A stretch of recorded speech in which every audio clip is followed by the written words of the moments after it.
While I think that while Oakland Wiki may not be the ultimate answer, it is a tool that you could use to clear up any misunderstanding and put your voice out there to be heard by more people than can fit in this room on a Tuesday night at midnight. Thank you. Thank you. Hello, my name is Joshua Smith. I'm an Oakland resident, and I would like y'all to make sure you have your pens and pencils handy.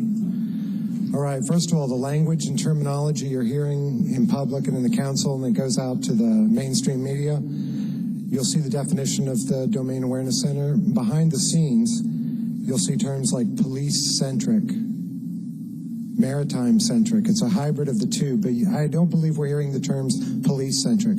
I currently have in my possession 4,000 pages of city emails regarding the DAC. 4,000. Okay? Previous to that, I had 400 pages of city invoices that document the entire structure of the DAC, literally down to the nuts and bolts.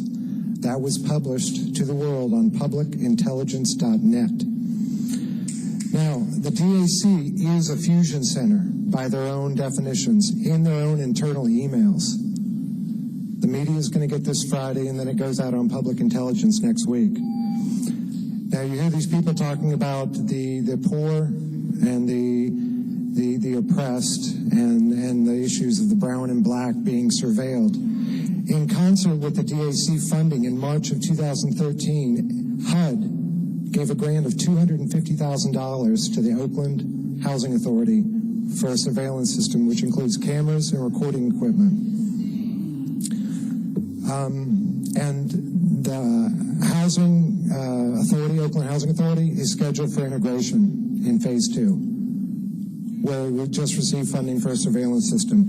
Next, SysAid is the IT help desk. SysAid is a company that's located in Israel. And what I want you to do next is go to the SysAid website and go to Contact Us and look at their U.S. offices. And when you see their U.S. offices, look at the address and look it up in Newton, Massachusetts, and you'll see it's a house.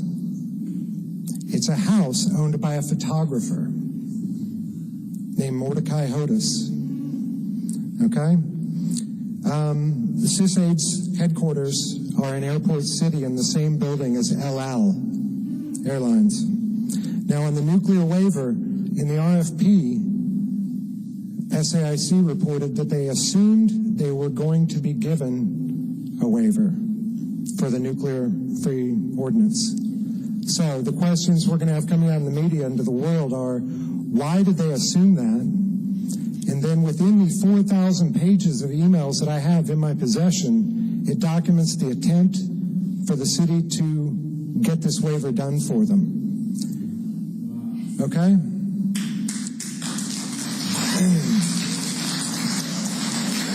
Also, in these documents you'll read, and nobody knows, but these compliance records are self-reporting. And they're also self-reporting under the penalty of perjury.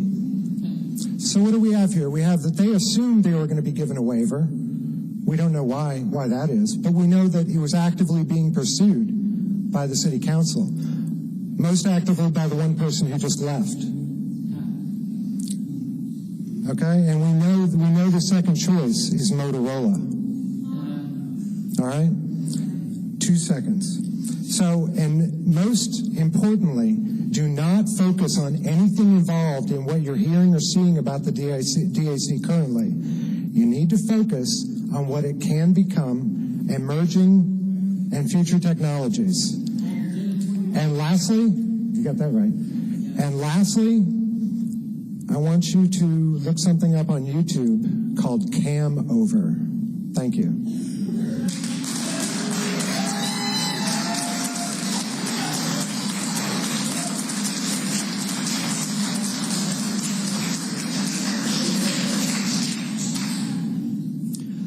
President Kernahan, council members, I feel for you right now. You've been here 7+ hours, have listened to testimony about a lot of very controversial topics. So I would suggest that the reasonable thing to do would be to table this agenda item until a future date, at which time we would be able to, one, hear from the city administrator, who we didn't hear from today, about why they think this is a good idea, where we would be able to hear from perhaps the ACLU about what concerns they might have about civil liberties. This is a huge topic. It seems like it could leave one with the perception, even though this was probably not your intention, that item number 20 on a 20-item agenda that went after midnight, if you were to pass this ordinance tonight, this resolution tonight, that the perception would be that it was an attempt by you to slide this by. And I know you don't want that perception, so I would urge you to have a full hearing where this is item number 1 on the agenda, where we can hear from everybody who wants to speak to this topic. And the added benefit is Councilmember Chef gets to go home and relieve her babysitter. Thank you very much.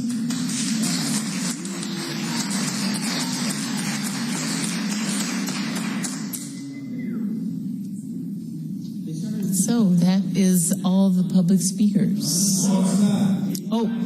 We didn't finish reading the list. As I understand it, only a small batch of cards were read, and many more are still here.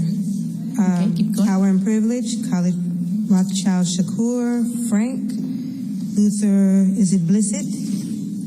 Susan Harmon, Matthew Kellegrew, Daniel Borkstein, Michael Rubin, Mark Raymond, John, Dustin, Oscar Wilde, Renata Murray, Nura Khoury, Thomas Fitzpatrick, Morrow M., Ryan Geller, Jim Phillips, Alana Green, Seymour Butts.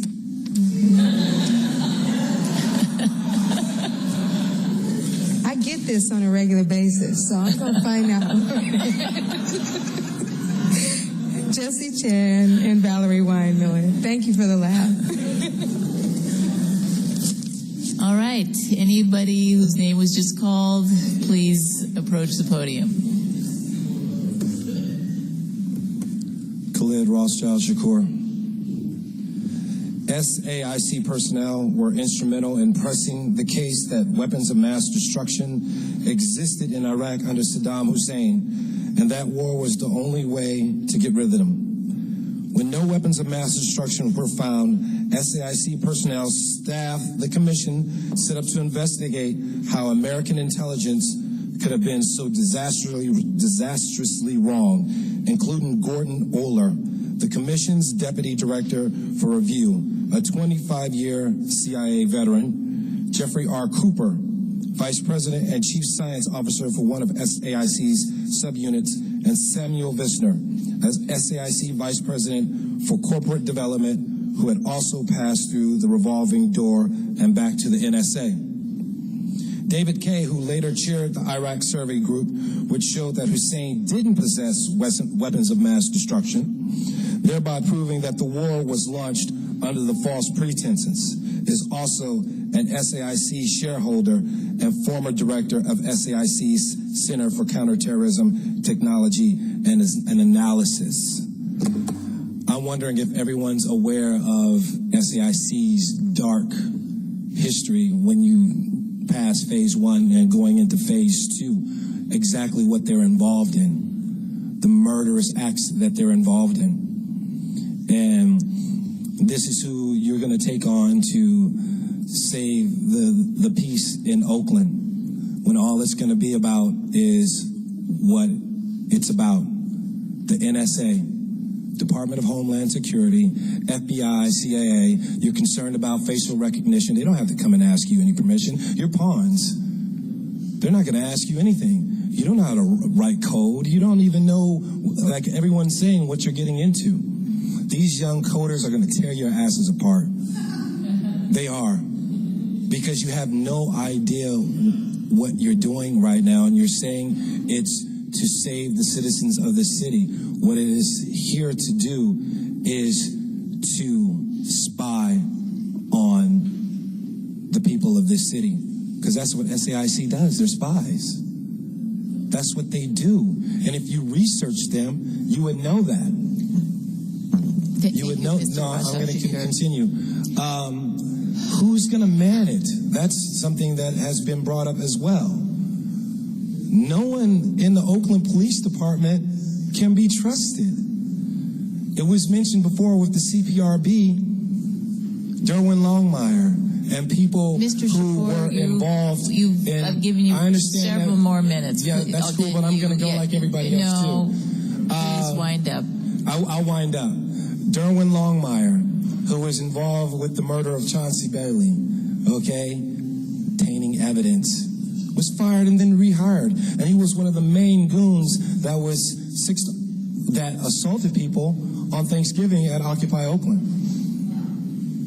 One of the main goons who came back to OPD as muscle to abuse people. Okay, Holmgren. So who's going to staff this? Who can be trusted? No one can be trusted. And as far as censuring, I think that the first person that should be censured should be Deanna Santana, and investigate her actions, whether it be embezzlement or the waiver that she tried to introduce. And this should not go through this evening, okay? And there should be penalties, and people should have to suffer them severely. And don't take it lightly, because it's not a likely subject.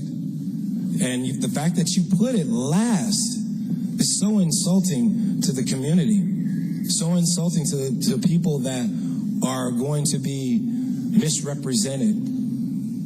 The way you're wearing your hat right now, the way you're wearing your hat right now, Ms. Kaplan. I have been very tolerant you're of going to be your the people speaking over the time. You need to stop. You're going to be now. the people that are going to come up on those surveillance cameras, how you're dressed, what you look like. It's class war in full effect. Next speaker, please.